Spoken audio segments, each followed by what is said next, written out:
Hello and welcome to the Bulletstorm demo. Today I am joined with Tyler. He's also from All Age Gaming, so you'll see him more on my YouTube channel hopefully in the future. So the Bulletstorm demo. What did you think personally as a whole? I think this demo is the kind of thing that's a bit of a limited appeal. Most demos I played usually has at least one whole level or a good chunk of maybe an hour of gameplay. Bulletstorm's demo comes off as very minimal, but there's a lot in that little bit. I believe all you get in the demo there's not a campaign mission. It's actually just one map on its Echo mode, which is pretty much a beat your own score mode, and it's a small map about 9 minutes long. But you go. But it's just a lot of fun. I really enjoyed what I played. I definitely thought that it would involve some of the storyline from the real game. There was no storyline behind it at all. Basically just killing people, which is what Epic Games really does. Yeah, exactly. Like the mess, chaos going on. Just shoot and try and kill these people in the most horrific way possible. And that's what Epic Games is well known for, being like a fuck yeah kind of game, a very manly. It's funny you kind of mentioned narrative, because I'm a big fan of narrative myself, but at the exact same time, if it doesn't take itself too seriously and doesn't expect the player to, I'm perfectly fine with that as well. And it's kind of fun though, because you mentioned this is almost like the perfect melding of peanut butter and chocolate. For those of you Gears of War fans out there, Epic Games, you experience as well. But maybe a lesser name of the collaborators has to be People Can Fly, a Polish developer that actually made the game Painkiller for the PC in 2004, and it was known for just having over-the-top weapons and just a nutso amount of catharsis whenever it came to killing enemies, and that shows a whole lot of Bulletstorm with the weapon design. Would you agree? Yeah, well, I was actually saying to somebody earlier today that they just don't make games like this anymore, where basically the game is just about, killing people, not no meaning behind it kind of. So I agree with what you're saying, but yeah.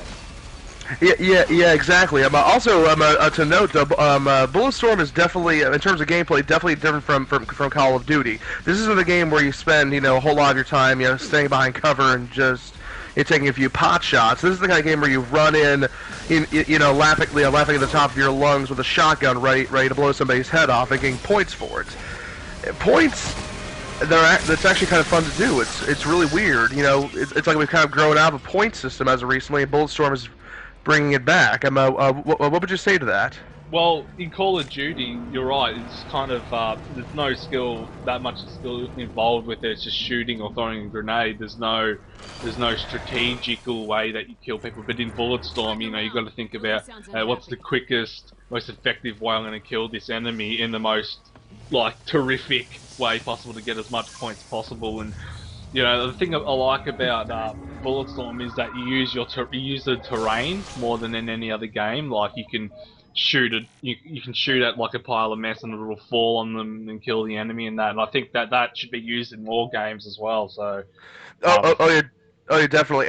And also, just the degree of assholism there is. I mean, you can shoot a guy in the nuts and then kick his head off, and he gets like 500 points for that. I mean, how is that not fun? Yeah, it was fun, but it's more just like, you're juvenile. In a situation, right? You're getting chased by aliens and shot at. The last thing you're going to be doing is plugging some guy's asshole or something like that, And I like that. I liked it. I enjoyed the comic release of, this is how you plug his ass. It's weird. I enjoyed it though. I enjoyed trying to get the different types of kills, Exactly. The one thing I did find refreshing about though is that there's a lot of variety to the gameplay. I mean, so far the full game is being advertised to have a lot more guns, but in the demo all you get are just 3 guns: the Peacemaker carbine, the Screamer revolver, and the flail gun. But some of the special shots used in it are just insane. Like the Peacemaker carbine can reduce an enemy to a skeleton. The Screamer revolver can Pretty much. Imagine putting a firecracker in somebody's pants and then detonating it, but instead of firecracker, it's a stick of dynamite. I was a bit confused with that gun to start with. I was trying to figure out why isn't this killing anyone. Then I realised I had to press the trigger again for it to explode. Once I figured that out, it was quite fun to use. The flail gun. I love that. 2 grenades to a spiked tether, and the alternate fire is that the tether gets superheated. Well, I didn't use the alternate fire on that one. Oh, you didn't use the alternate fire on that one. You can like tear apart like 5 guys at once, and the last guy gets blown to pieces. It's pretty amazing. But yeah, as I mentioned before, the story's very minimal. The gameplay is just addictive. Like I could just almost get enough satisfaction out of the demo enough. But also, in terms of graphics, I have to note the Unreal Engine looks really good this time around. It's not so much gunmetal gray and dirt brown so much in other titles like Gears of War. It actually comes out as pretty colorful in certain areas. Wouldn't you agree? It was colorful, but when it comes to the graphics for me, I found it to be very like, let's just put rubble over here. We don't want them to go in this area of the map, so let's just put rubble there. That kind of graphics.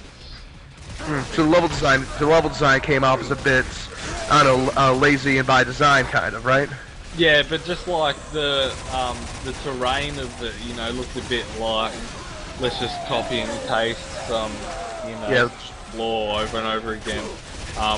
Whereas, when you're whipping somebody and they're flying up into the air and you're shooting them, that looks pretty entertaining, and it's I don't think it's meant to look like, Heavy Rain, Uncharted kind of graphics. It's meant to look fun. It's meant to look like, You're not really caring about the look. You're just caring about how many points you get for blowing that guy's head off. You care about how you play the game, not what it looks like, really. And that's what I know me and Tyler are about when it comes to all games. It's what the actual gameplay offers, not what the graphics. But it's something you have to cover in a discussion. But I'd say if I was to rate the graphics, it'd probably be 6 or 7 out of 10, somewhere around there. The blood was awesome. I did enjoy the blood. Sure. So yeah, the level design could have been a bit more varied. The gameplay is very addictive. There's a lot of replay value, but not really a whole lot to be had. And as for the full version, I guess we're gonna have to wait until Bulletstorm comes out in February 22nd. So it's a game you'll be getting, that's for sure. Oh yeah, definitely. There's actually a game I'll be reviewing at allagegaming.com. So I'm not 100% sold on it yet. I might have another playthrough of the demo and just see how I feel. Like look up some videos on the internet, see more information about it, and I'm not 100% sold yet. I don't think I'll be reviewing it. If I do get it, it'll be because everyone else on my friends list has it. So yeah, you want to add anything? Other than if you don't believe us, check out the demo for yourself. It's free. It's on right now on Xbox Live Arcade, and it should be up on PlayStation Network hopefully, by midnight tonight. Yep. Anyway, so cheers for watching this video. We'll be doing more like this. I think we'll be doing a Dead Space 2 discussion after I put my review up in a few days, hopefully. So keep tuned, subscribe, visit allagegaming.com, and yeah, cheers.